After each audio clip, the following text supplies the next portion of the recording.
Hoje esse período de testemunhos incríveis, lindos, cada um mais lindo do que o outro, que ouvimos aqui, dá continuidade à série Livres, Descobrindo a Liberdade no Cristo. Hoje encerramos o capítulo 1, assim eu quero crer. Em nome de Jesus, vamos encerrar o capítulo 1. E eu quero, junto com vocês, irmãos, pode abrir já a sua Bíblia na carta aos Gálatas, capítulo 1. Eu quero começar a olhar com você o que era Paulo antes do Evangelho. Que tipo de gente era Paulo antes da conversão? Então abra, por favor, em Gálatas capítulo 1.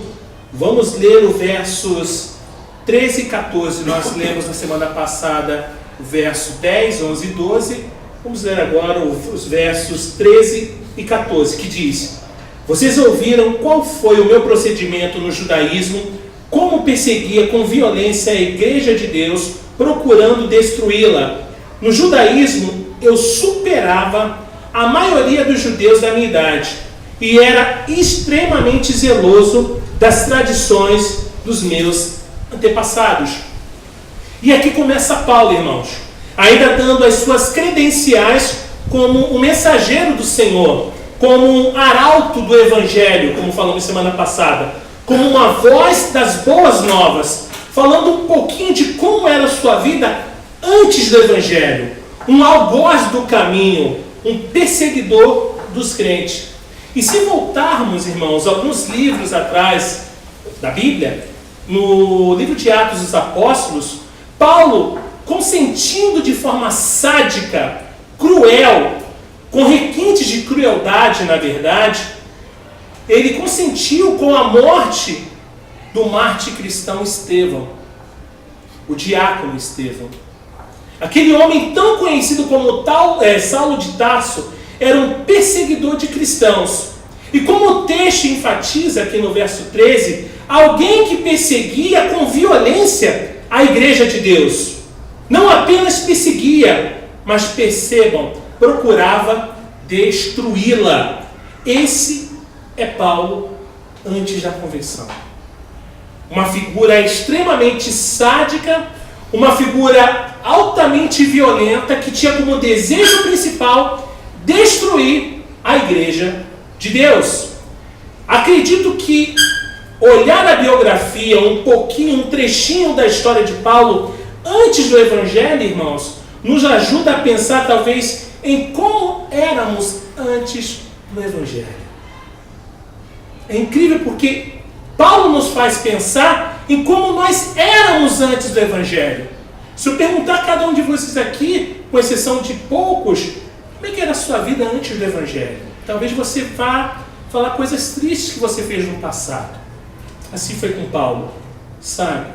Ou como ainda somos antes do Evangelho ter efetivo poder transformador em nós.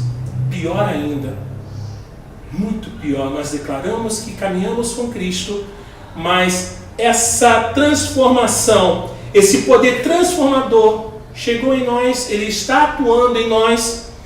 E o texto continua mostrando o Evangelho no momento crucial da sua conversão. Leia comigo os versos 15 e 16 de Gálatas 1. Mas Deus me separou desde o ventre materno e me chamou por sua graça, quando lhe agradou revelar o seu Filho em mim,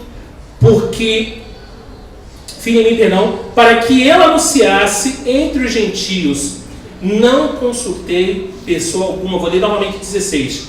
Revelar o seu Filho em mim, para que eu o anunciasse entre os gentios. Não consultei pessoa alguma. No início do verso 15, irmãos, esse mais e aquele uso linguístico determinante para mostrar a transformação de quando o homem sai do centro e é chamado pela liberdade em Cristo Jesus. O homem sai do centro e é chamado para a liberdade. Sai do centro, sai do foco, vem para a liberdade. Fora do Evangelho, não tem como, irmãos. Não há possibilidades Perceba que os versos 13 e 14 têm como protagonista o eu. Paulo, ele diz: vocês ouviram qual foi o meu procedimento, como eu perseguia com violência, verso 14. No judaísmo, eu superava a maioria, sempre colocando para ele, eu, meu, eu, tudo era ele. Tudo era ele. Fora do Evangelho, antes do Evangelho, é assim que funciona as nossas vidas. Nós no centro, você no centro, eu no centro, e aí pensamos, ok, me converti, eu aceitei um apelo em algum culto, fui lá na frente, me batizei, eu toquei, uau, eu preguei, mas ainda estou no centro demais, eu falo demais a respeito de mim. Sai do centro, vem para a liberdade, venha para o centro da vontade de Deus. Sai. Daí eu pergunto, talvez nós não precisamos desse mais no início do verso 15. Mas Deus me separou desde o ventre materno e me chamou por sua graça. Desde o ventre materno, Deus havia chamado Jorge, Pati, Ingrid, Cadu, Marcinha, Dedê, eu, Mateus, Lucas. Desde o ventre das nossas mães. A grande liberdade que nós, como filhos de Deus, encontramos é quando temos certeza de que não foi vontade nossa sermos filhos de Deus, mas que Ele, irmãos, nos chamou, ainda no ventre de nossa mãe, ainda sendo fetos, ainda deformes. E há essa discussão sobre tirar a vida. Será que vamos permitir que isso aconteça, igreja? Não vamos nos levantar e chorar e clamar? Deus nos conhecia e graciosamente nos chamou de seus. Aqueles diante de sua soberana vontade, escolhidos por Ele, foram feitos assim desde os ventres de suas madres. Não temos poder para isso, irmãos. Paulo não tinha poder para isso. Parte B do verso 15. Quando lhe agradou, 16, revelar o seu Filho em mim, para que eu o anunciasse entre os gentios, não consultei pessoa alguma. O Evangelho, irmãos, além de promover a transformação do indivíduo, como fez com Paulo, ele promove a transformação do próximo. Cara, isso é profundo demais. Isso é incrível, isso é intenso. A liberdade que te liberta de você mesmo. Liberdade que me liberta de mim mesmo em amor a Deus e ao próximo. Cara, isso é profundo demais. Isso é intenso demais. Irmãos, eu ouso a dizer que Deus nos escolheu desde os ventres de nossas madres para pregar esse evangelho aqui na Baixada Fluminense. Amém. Eu creio nisso, não foi à toa. Não foi à toa. Deus nos chamou para nos libertar dessa podridão chamada egocentrismo. Talvez a grande joia contida em toda a mensagem da carta aos Gálatas, como dizia Lutero, é o homem ser livre de si mesmo. O nascido escravo renasce livre. E esse processo de transformação, ele não cabe em sua esfera particular, irmãos. Não cabe. Você perde o controle. Eu vejo tantas pessoas usando, eu estou no controle da minha vida. Não está, não. Tá não. Porque eu programei, eu estou me programando. Tá não, filho. Tá não. Você quer se condicionar a acreditar nisso. Não, você não tá não. Tá não. Ele não entra apenas na sua casa e apenas na sua vida, irmãos. Ele tem um objetivo muito maior, muito mais amplo, muito menos egocentrismo, muito menos egocêntrico, muito mais amoroso, muito mais eterno, muito mais perfeito. E você quer viver nesse seu mundinho colorido, pseudo-perfeito?